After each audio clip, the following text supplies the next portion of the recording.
aking buhay ay naranasan ang mga kabiguan, mga mahal ko sa buhay.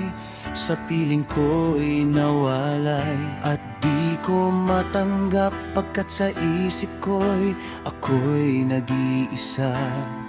Walang nagmamahal, walang malapitan at walang nag-aaruga.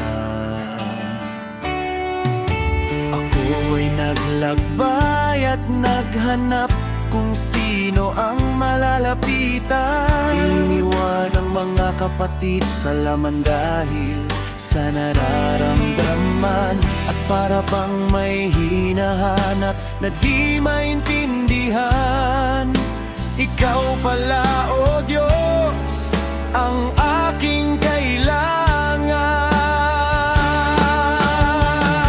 Ikaw pala ang karamay sa aking mga kabiguan.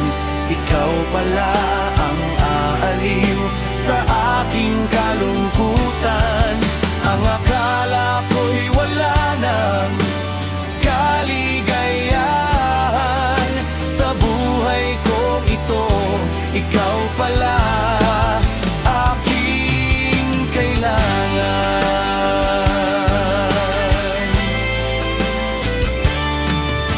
Ngayon ako'y nagagalak pagkat ika'y nakilala. Nawala ang lahat ng kabiguan na aking nadama, kaya't ako ay maglilingkod sa aking Diyos Ama at maghihintay sa